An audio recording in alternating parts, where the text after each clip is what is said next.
नमस्कार। आज हम डिस्कस करेंगे इंपॉर्टेंट करंट अफेयर के क्वेश्चन। आप नेशनल इंटरनेशनल अफेयर के क्वेश्चन भी कह सकते हैं। हर एक question exam point of view से इंपॉर्टेंट है और डेफिनेटली आने वाले एग्जाम्स में आपकी हेल्प करेगा, जैसे कि पहले भी करता रहा है। देखिए, चाहे आप HPRC के TGT एग्जाम के लिए तैयारी कर रहे हैं, पब्लिक सर्विस कमीशन के अपकमिंग पेपर 1 के लिए तैयारी कर रहे हैं, या फिर और भी आपके आने वाले एग्जाम्स हैं उनके लिए किसी के लिए आप तैयारी कर रहे हैं, डेफिनेटली आपको हेल्प मिलेगी, जैसे कि पहले भी मिलती रही है। क्वेश्चन नंबर 1 से जो है डिस्कशन को स्टार्ट करेंगे। बोलते हैं यहाँ पर, what is the rank of India in sustainable development goal इनके SDG इंडेक्स 2025। तो बोलते हैं कि सतत विकास लक्ष्य, ये जो SDG सूचकांक है 2025 का ये निकाला गया, इसमें भारत का क्या रैंक जो है वो रहा। तो ये स्टार लाइनर क्वेश्चन है और 100% श्योरिटी के साथ ये क्वेश्चन एग्जाम में पूछा ही जाएगा। अब देखो, SDG 2025 की यहाँ पर बात की जा रही है। इसमें जो भारत का रैंक रहा है वो 99th, यानी कि 99 नंबर का नंबर जो है वो भारत का रहा है। 99th रैंक जो है वो भारत का रहा है।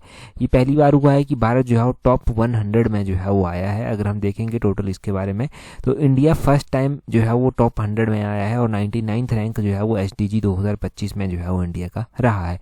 ये जो सस्टेनेबल डेवलपमेंट रिपोर्ट जारी की जाती है, ये किसके द्वारा की जाती है? ये जो है वो United nation sustainable development solution network SDSN के द्वारा जो है वो जारी की जाती है। और ये इसकी 10th एडिशन जो था वो थी। और अगर हम बात करते हैं कि टॉप की कंट्रीज़ कौन कौन सी रही, तो टॉप में पहले नंबर पर फिनलैंड रहा, दूसरे नंबर पर स्वीडन रहा और तीसरे नंबर पर डेनमार्क रहा। हम अपने पड़ोस में भी अगर देखेंगे तो इंडिया का रैंक 99 है, उससे पीछे चाइना का 49th रैंक जो है वो इसमें है, बांग्लादेश का 1114 यानी कि 114वां नंबर है, पाकिस्तान का 140वां नंबर है। तो साउथ एशिया में जो है वो अलग अलग रैंक जो है वो इन कंट्रीज़ के हैं। अगर हम बात करते हैं नोटेबल गेन की, तो जो इंडिया के द्वारा जो है वो डिजिटल इंफ्रास्ट्रक्चर है, इनके सस्टेनेबल डेवलपमेंट गोल नंबर 9 है, और हेल्थ केयर में सस्टेनेबल डेवलपमेंट गोल नंबर 3 है, और इलेक्ट्रिसिटी एक्सेस में सस्टेनेबल डेवलपमेंट गोल नंबर 7 है। यहाँ पर जो है वो गेन जो है वो किया गया है अपना रैंक इंडिया के द्वारा। यहाँ पर इंडिया ने इम्प्रूवमेंट जो है वो दिखाई है। परंतु अगर हम चैलेंजेस की बात करते हैं, तो इंडिया जो है वो जो स्ट्रगल कर रहा है वो राइजिंग ओबेसिटी इनके सस्टेनेबल डेवलपमेंट गोल नंबर 2 से, और sustainable development goal number 13 climate action और प्रेस फ्रीडम्स SDG 16 से जो है वो यहाँ पर स्ट्रगल कर रहा है। यहाँ पर इंडिया के लिए जो है वो कुछ चैलेंजेस जो है वो हैं। अब क्या SDG जो सस्टेनेबल डेवलपमेंट गोल्स हैं, ये भी एग्जाम में पूछे जाते हैं कि कौन सा गोल किसके साथ डील करता है? बिल्कुल पूछे जाते हैं। HAS में एक बार ये मैच करने के लिए जो था दिए गए थे, HAS में मैच करने के लिए दिए गए थे, तो दिए जा सकते हैं आगे आने वाले एग्जाम्स में भी कि कौन सा गोल जो है वो किससे डील जो है वो करता है। तो इतना सा बेसिक अगर आपने याद रखा होगा, जैसे कि प्रेस फ्रीडम SDG 16 है, क्लाइमेट एक्शन जो है वो SDG 13 है, जो ओबेसिटी है वो SDG 2 जो है वो आता है। और वैसे ही अगर आप देखेंगे कि SDG 9 डिजिटल इंफ्रास्ट्रक्चर से है, हेल्थ केयर से SDG 3 है, इलेक्ट्रिसिटी एक्सेस से जो है वो SDG 7 है। और सबसे पहला यानी कि SDG 1 जो आता है वो किसके साथ डील करता है? SDG 1 नो पॉवर्टी यानी कि गरीबी नहीं होनी चाहिए, इससे जो है वो डील जो है वो करता है। SDG 1 इससे करता है, SDG 2 जीरो हंगर से करता है, SDG 3 जो है वो हेल्थ से करता है, SDG 4 जो है वो एजुकेशन से करता है, SDG 5 जो है वो जेंडर इक्वलिटी से जो है वो करता है। टॉप के 5 मैंने बता दिए और रैंडम जो यहाँ पर डिस्कस किए हैं उनको भी यहाँ से नोट कर लेना।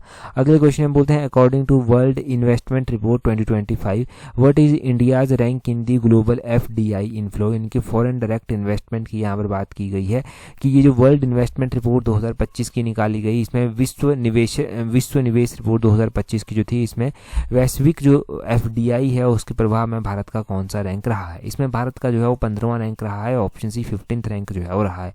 हम जानेंगे वर्ल्ड इन्वेस्टमेंट रिपोर्ट 2025 के बारे में। अभी ये जारी की गई है। क्वेश्चन पूछने वाला ये पूछ सकता है कि इसको जारी कौन करता है? रिलीज बाय पूछ सकता है कि किसके द्वारा जो है रिलीज की जाती है। तो ये जो है वो United nation conference on trade and development के द्वारा जो है वो जारी की जाती है। United nation conference on trade and development UNCTD के द्वारा जो है वो जारी की जाती है। और इसमें जो है वो क्या क्या पता चलता है? इसमें पता चलता है कि ग्लोबली ये जो फॉरेन डायरेक्ट इन्वेस्टमेंट है, ये गिरावट इसमें देखने को मिली है। 2024 में 11% गिरावट जो है वो देखने को मिली है। और ये जो है वो $1.5 ट्रिलियन तक जो है वो ग्लोबल FDI जो है वो आकर पहुंच गया है। ये लगातार सेकंड ईयर है कि ग्लोबल FDI में जो है वो हमें गिरावट देखने को जो है वो मिल रही है। और साउथ एशिया रीजन में बात करते हैं तो इंडिया जो है वो टॉप FDI रेसिपिएंट है। इनके साउथ एशियन रीजन में जो है सबसे ज़्यादा FDI इंडिया में ही आई। यहाँ हालांकि अगर हम पहले के साथ कंपेयर करेंगे तो थोड़ा गिरावट ज़रूर है यहाँ पर, परंतु फिर भी इंडिया में जो है वो इंडिया ने 15th प्लेस जो है वो हासिल किया है 2024 में। ये 2025 की रैंकिंग है, स्थान तो 2024 का ही है। और इससे पहले 2023 में इंडिया की 16वें नंबर की पोजीशन जो था वो थी। पहले इंडिया के द्वारा जो है वो FDI $28.1 बिलियन जो है वो रिसीव हुआ था। अभी इंडिया के द्वारा $27.6 बिलियन जो है वो रिसीव हुआ है। परंतु आपको पता चल रहा है ना कि ग्लोबली ही ये डिक्लाइन कर रही है। इंडिया में भी डिक्लाइन हुआ है, परंतु इंडिया का रैंक इसमें इम्प्रूव जो है वो हो गया है थोड़ा सा। पहले 16 था, अब 15th जो है वो रैंक इंडिया का हो गया है। कौन इस रिपोर्ट को जारी करता है वो कॉन्टेक्स्ट आपने ध्यान रखना है, ठीक है। अभी रिपोर्ट आई तो ये चर्चा में जो है वो आता है। अगला क्वेश्चन भी स्टार लर्नर क्वेश्चन है और 100% श्योरिटी के साथ ये भी किसी एग्जाम में पक्का पूछा जाएगा।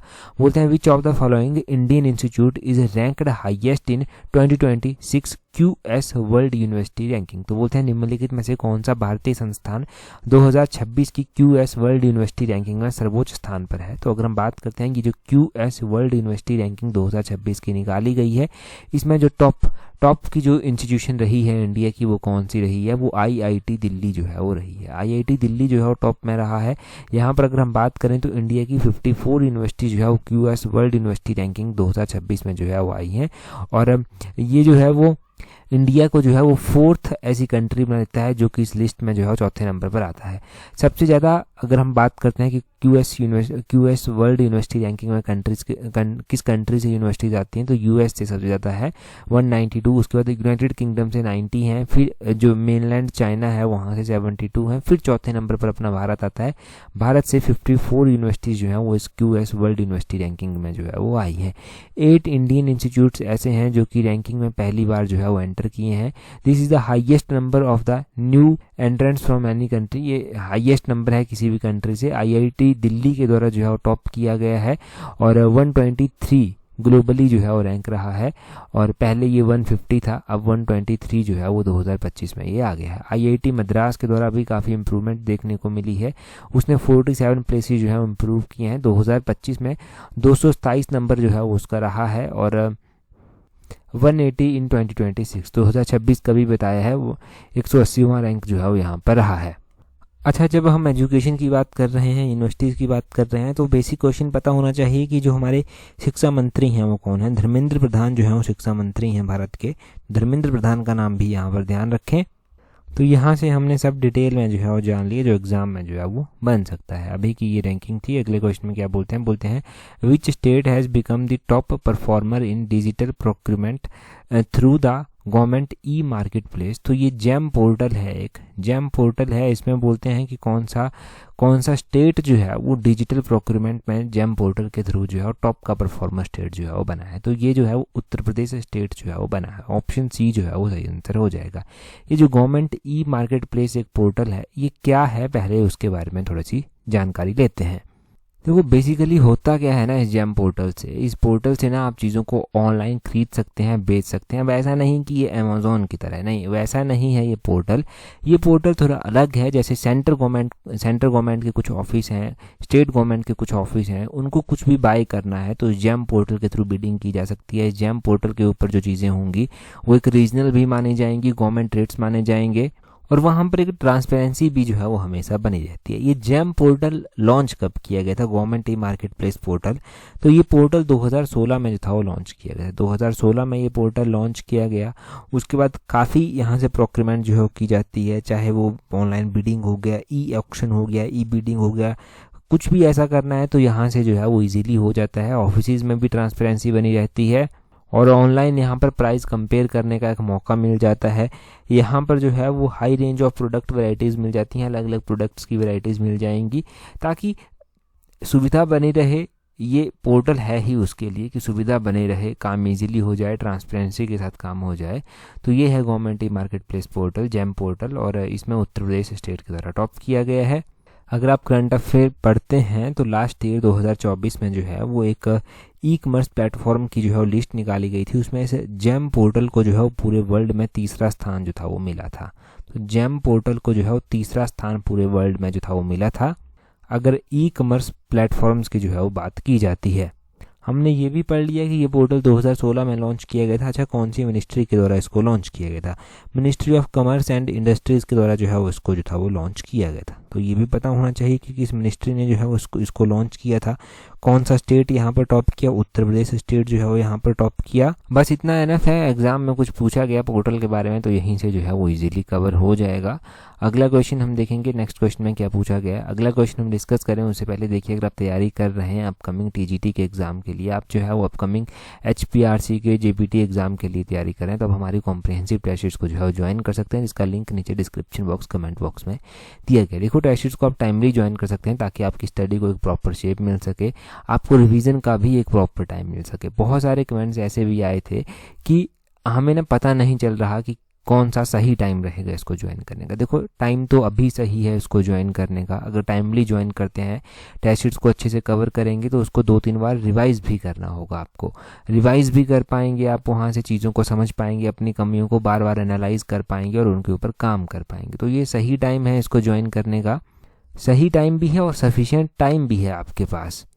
टेस्ट सीरीज का मतलब है कि आपको खुद के अंदर इम्प्रूवमेंट देखने को मिले, और वो इम्प्रूवमेंट तभी देखने को मिलेगी जब प्रॉपर रिवीजन होगा, आपके प्रॉपर जो है वो कॉन्सेप्ट क्लियर होंगे। ठीक है, तो सही टाइम है। नीचे डिस्क्रिप्शन बॉक्स कमेंट बॉक्स से टेस्ट सीरीज को ज्वाइन कर लेना। अगला क्वेश्चन देखते हैं हमारे पास क्या पूछा गया है। यहाँ पर बोलते हैं, recently where was the meeting of defence minister of Shanghai Cooperation Organisation held.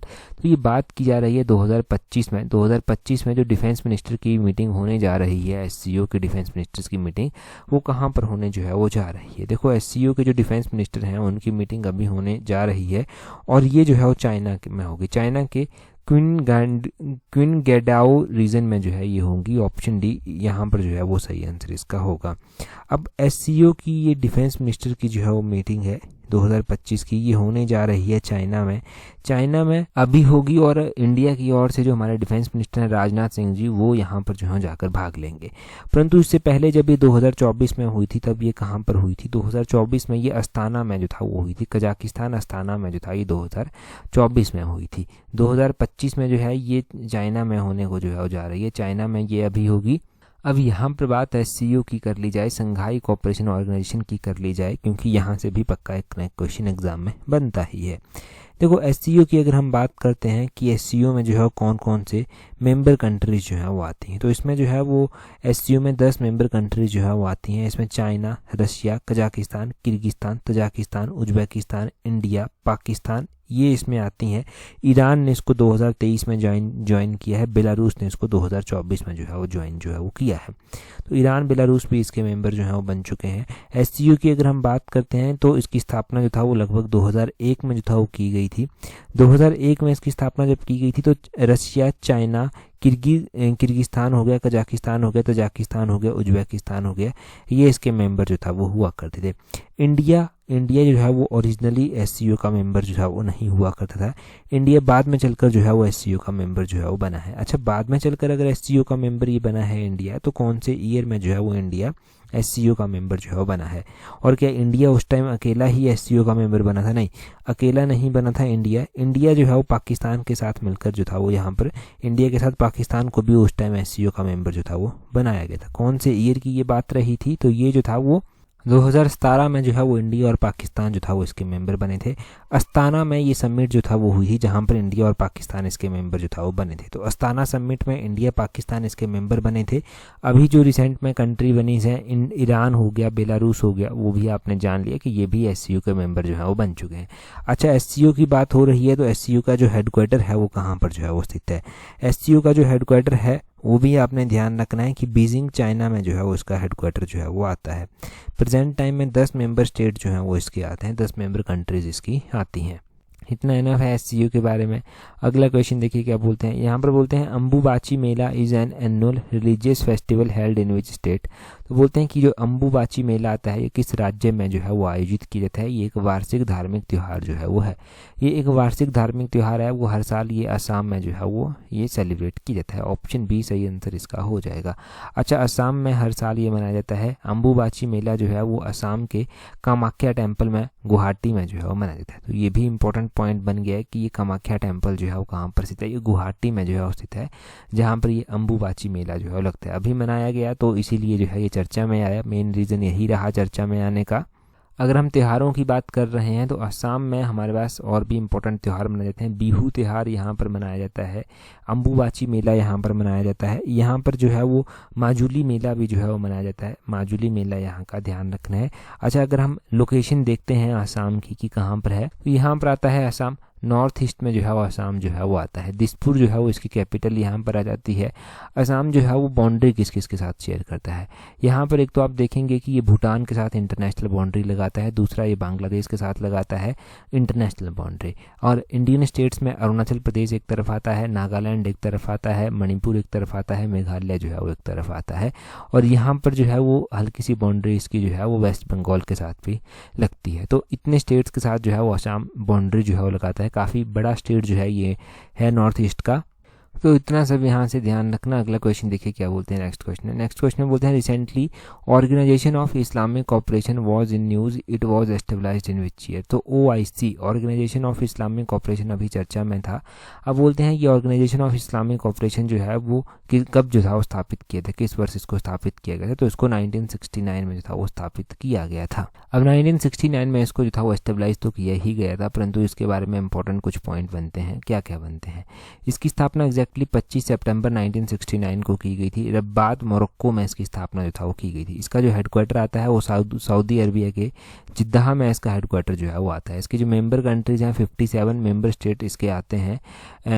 Across the 4 continent इसके मेंबर जो हैं वो आते हैं। अगर हम इंडिया की बात करते हैं तो India is not a member of OIC में इंडिया जो है वो इसका मेंबर नहीं है। अच्छा, इंडिया के पड़ोस से क्या कोई इसका मेंबर है? तो OIC की अगर हम बात करते हैं तो इंडिया का पड़ोसी पाकिस्तान मुस्लिम कंट्री है, ये इसका मेंबर है। और साथ में ही जो बांग्लादेश है वो भी इसका मेंबर जो है वो आता है। बांग्लादेश के साथ इंडिया जो है वो सबसे लंबी बाउंड्री जो है वो शेयर करता है। और बांग्लादेश के साथ इंडिया की एक्सरसाइजेज भी जो है वो होती हैं, जैसे कि एक्सरसाइज बोंगो सागर हमने पढ़ा था। ये जो एक्सरसाइज बोंगो सागर हमने पढ़ा था ये जो है बांग्लादेश के साथ होती है। एक एक्सरसाइज संप्रीति भी मैंने आपको बताई थी। जो संप्रीति एक्सरसाइज है ये भी जो है वो इंडिया बांग्लादेश के साथ जो है वो करता है। तो ये 2 एक्सरसाइजेज हो गई, एक बोंगो सागर हो गई, एक संप्रीति हो गई। ये दोनों एक्सरसाइजेज जो है वो इंडिया जो है वो किसके साथ करता है? इंडिया जो है बांग्लादेश के साथ करता है। पाकिस्तान के साथ कोई स्पेसिफिक एक्सरसाइज नहीं की जाती। पाकिस्तान के साथ टेंशन रहती है इंडिया की हमेशा ही। अभी जब बेलगाम वाला अटैक हुआ था उसके बाद इंडिया ने जो है वो रिएक्ट किया और ऑपरेशन सिंदूर जो था वो लॉन्च किया गया था। अगर मैं अभी आपसे पूछ लूँ कि ऑपरेशन सिंदूर जो है वो एग्जैक्टली कब जो था वो लॉन्च किया गया था, तो शायद अभी आपकी मेमोरी से ये चीज़ें थोड़ी थोड़ी ब्लर भी हो गई होंगी, क्योंकि उस टाइम जब लॉन्च किया गया था तब तो डेट आपको याद थी। अब एग्जैक्टली अगर आप बताएंगे कि कब लॉन्च किया गया था, तो ऑपरेशन सिंदूर जो है वो इंडिया ने मई महीने की 7 तारीख को जो था वो लॉन्च किया था। मई महीने की 7 तारीख को 2025 में ये ऑपरेशन सिंदूर इंडिया के द्वारा लॉन्च किया गया था। एग्जैक्टली डेट याद रखना बहुत ज़रूरी है, क्योंकि एग्जैक्टली डेट जो है वो एग्ज़ाम में पूछी जाती हैं, खासकर जो आपके हिमाचल के एग्जाम्स होते हैं, पब्लिक सर्विस कमीशन HPRC में भी ये ट्रेंड आपको देखने को मिलेगा। अगला क्वेश्चन देखिए। अगले क्वेश्चन में जो है वो क्या बोलते हैं recently who has won the French open men's single title 2025 a tennis tournament. तो बोलते हैं कि ये जो हाल ही में किसके द्वारा French open men's single title 2025 एक टेनिस टूर्नामेंट है ये जीता गया है। तो ये जो है वो जीता गया है कार्लोस अल्काराज के द्वारा। कार्लोस अल्काराज ने जो है वो इस फ्रेंच ओपन को जो है वो जीता है। अब फ्रेंच ओपन इस तरह के क्वेश्चन भी बनते हैं, फ्रेंच ओपन किसके द्वारा जीता गया, और भी टेनिस के अलग अलग टूर्नामेंट होते हैं वो किसके द्वारा जो है वो जीते गए। फिलहाल ये 2025 का कार्लोस अल्काराज के द्वारा जीता गया है। ये कौन सी कंट्री के लिए खेलते हैं, कौन सी कंट्री के जो है वो प्लेयर हैं? तो ये जो है वो स्पेन के जो है वो प्लेयर हैं। कौन सी कंट्री के? ये स्पेन के जो है वो प्लेयर हैं। ये पुरुषों की श्रेणी में इनके द्वारा जीता गया है। यहाँ पर चैंपियंस मेंस की कैटेगरी में कार्लोस अल्काराज हैं, और महिलाओं की श्रेणी में हमने कोको गॉफ का नाम जो था वो पढ़ा था। अच्छा, कोको गॉफ कौन सी कंट्री के लिए जो है वो खेलती हैं? अगर महिलाओं की श्रेणी में तो ये अमेरिका के लिए जो है वो खेलती हैं कोको गॉफ। तो कोको गॉफ का भी पता चल गया, फ्रेंच ओपन का पता चल गया आपको। यहाँ से कोई और भी ओपन इस तरह का टाइटल अगर मैं आपको रिवाइज करवाऊँ तो ऑस्ट्रेलियन ओपन में 2025 का आपको रिवाइज कर देता हूँ। मोस्ट एक्सपेक्टेड क्वेश्चन है यहाँ से भी। ऑस्ट्रेलियन ओपन 2025 ध्यान रखना कि मेंस की श्रेणी में किसके द्वारा जीता गया है, महिला और वुमेन्स की श्रेणी में जो है ये किसके द्वारा जो है वो जीता गया है। तो ऑस्ट्रेलियन ओपन आपने ध्यान रखना है कि जैनिक सिनर के द्वारा ये जीता गया है मेंस की श्रेणी में। किसके द्वारा? जैनिक सिनर के द्वारा। जैनिक सिनर का नाम यहाँ पर ध्यान रहेगा आपको।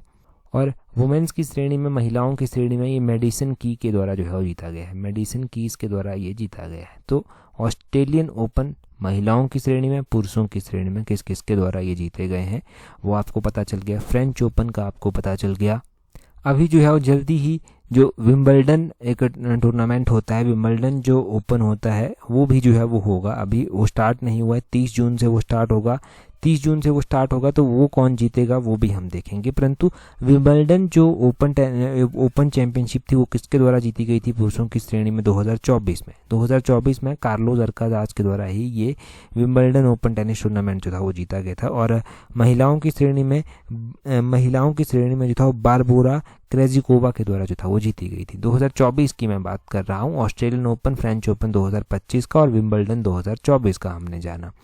अगला क्वेश्चन देखिए क्या बोलते हैं। अगले क्वेश्चन में बोलते हैं who won the 2025 Paris Diamond League javelin event with the throw of 88.16 metre. तो बोलते हैं कि 88.16 मीटर थ्रो के साथ जो है वो 2025 का पेरिस डायमंड लीग भाला स्पर्धा किसके द्वारा जीता गया है। तो ये जो है वो जीता गया है इंडिया के नीरज चोपड़ा के द्वारा। नीरज चोपड़ा ने जो है वो 2025 की Paris Diamond League javelin event जो है वो जीती है। 88.6 मीटर लॉन्ग जो है वो यहाँ पर इनके द्वारा ये भाला जो था वो फेंका गया था। तो क्वेश्चन पूछने वाला ये भी पूछ सकता है कि कितना मीटर भाला फेंक कर इन्होंने ये इवेंट जीता। 88.16 मीटर इवेंट जीत 88.16 मीटर ये जो है वो उन्होंने थ्रो कर जो है ये इवेंट जो है वो जीता। 2024 में आपने पेरिस में ओलंपिक्स देखे थे, तो पेरिस के ओलंपिक्स में भी नीरज चोपड़ा के द्वारा जो है वो वहाँ पर मेडल जीता गया था। पेरिस में नीरज के द्वारा जो है वो सिल्वर मेडल जो था वो जीता गया था। ये ध्यान रखना है, सिल्वर मेडल वहाँ पर इनके द्वारा जीता गया था। अब सिल्वर मेडल इन्होंने जीता था, इनका वो थ्रो रहा था वहाँ पर 89.45 मीटर का। ये थ्रो जो था वो इनका वहाँ पर रहा था। ठीक है जी, तो ये थ्रो आपने ध्यान रखना है इनका। अच्छा, हमने यहाँ पर ना जेवलिन की बात की, वो क्वेश्चन क्लियर हो गया। नीरज चोपड़ा का हमने पेरिस का थ्रो भी देखा। वैसे ही पेरिस में जो है वो पैरालंपिक्स भी हुए थे। पैरालंपिक्स में जो है वो इंडिया के द्वारा वहाँ पर गोल्ड मेडल जो था वो जेवलिन थ्रो में जीता गया था। तो जेवलिन थ्रो में गोल्ड मेडल जीता गया था, वो किसके द्वारा जीता गया था? वो नवदीप सिंह थे, उनका नाम भी ध्यान रखना। नवदीप सिंह थे वो जिनके द्वारा ये वहाँ पर जीता गया था मेडल। और गोल्ड मेडल पेरिस पैरालंपिक में इनके द्वारा जीता गया था। गोल्ड मेडल वहाँ पर ये जीतते हैं। ठीक जी, अगला क्वेश्चन देखते हैं क्या बोलते हैं। अगले क्वेश्चन में बोलते हैं in which year yoga was inscribed on UNESCO's list of intangible cultural heritage of humanity. तो बोलते हैं कि किस वर्ष मानवता की अमूर्त सांस्कृतिक विरासत में की यूनेस्को की सूची में योग को जो था वो अंकित किया गया था। तो योगा को यूनेस्को की list of intangible cultural heritage of humanity में जो है वो 2016 में जो था वो शामिल किया गया था। 2016 में योगा जो है वो यहाँ पर शामिल होता है। अगर योगा की बात हो रही है तो इंटरनेशनल योगा डे जो है वो भी मनाया गया है। इंटरनेशनल योगा डे मनाया गया है और इसके बारे में भी क्वेश्चन पक्का एग्जाम में पूछा जाएगा। जो क्वेश्चन हमने इंटरनेशनल योगा डे 2025 के बारे में पढ़े हैं, एक बार उनको मैं रिवाइज करवा देता हूँ। 2025 में इंटरनेशनल योगा डे जो है वो हुआ। ये कौन से नंबर का एडिशन जो था वो योगा का था इस बार? तो इस बार जो है वो योगा का ये 11th नंबर का एडिशन जो था वो था। इसकी थीम क्या रखी गई थी? इसकी थीम 2025 में yoga for one earth one health जो था वो रखी गई थी। इंटरनेशनल योगा डे जो है वो जून महीने की 21 तारीख को मनाया जाता है और जून महीने की 21 तारीख को जो है वो लॉन्गेस्ट डे भी होता है नॉर्दर्न हेमिस्फीयर का। और हमने ये बात भी पढ़ी थी कि इंटरनेशनल योगा डे को कब पहली बार मनाया गया था। तो जून 21 2015 को पहली बार इसको जो था वो मनाया गया था। 2014 में दिसंबर महीने में इसका प्रपोजल जो था वो इंडिया के द्वारा सबसे पहले रखा गया था और ये डिसाइड किया गया कि इंटरनेशनल योगा डे हर साल मनाया जाएगा और सबसे पहली बार ये जून महीने की 21 तारीख 2015 को मनाया गया है। यूनेस्को की ये intangible cultural heritage of humanity में भी जो है वो शामिल है। ठीक है, तो योगा डे से भी पक्का क्वेश्चन एग्जाम में बनेगा। हमने लगभग सारे ही क्वेश्चन यहाँ से योगा के जो है वो क्लियर कर लिए हैं। नेक्स्ट क्वेश्चन की ओर जो है वो चलेंगे। नेक्स्ट क्वेश्चन देखते हैं हमारे पास क्या पूछा गया है। बोलते हैं what is the name of operation launched by India to evacuate Indians from Iran. तो ईरान और इजराइल का जो है वो कॉन्फ्लिक्ट आपको देखने को मिला, वहाँ पर भी जो है वो युद्ध चला हुआ है उनके बीच में। तो ईरान और ईरान और इजराइल के युद्ध के बाद जो है, इसके दौरान जो है वो इंडिया ने भी एक मिशन चलाया कि अपने जो सिटीज़न हैं उनको ईरान से जो है वो बाहर निकालना है। तो उस ऑपरेशन का नाम आपने बताना है कि वो ऑपरेशन कौन सा है। इसी उत्तीर्ण सीरीज़ में इससे पहले जो एडिशन था उसमें हमने पहला ही क्वेश्चन ये डिस्कस किया था और डिटेल से हमने डिस्कस किया था। अभी आप इस ऑपरेशन का नाम कमेंट कर बताइए। टेलीग्राम पर अगर आपने हमें ज्वाइन नहीं किया है तो अपने टेलीग्राम से @allexam31 इस तरह से सर्च करना, आपको हमारा टेलीग्राम चैनल मिल जाएगा। टेलीग्राम पर ज़रूर ज्वाइन कर लें अगर अभी तक नहीं किया है। आज की इस वीडियो में इतना ही है। That's all for today. Thank you very much for watching and listening it very patiently.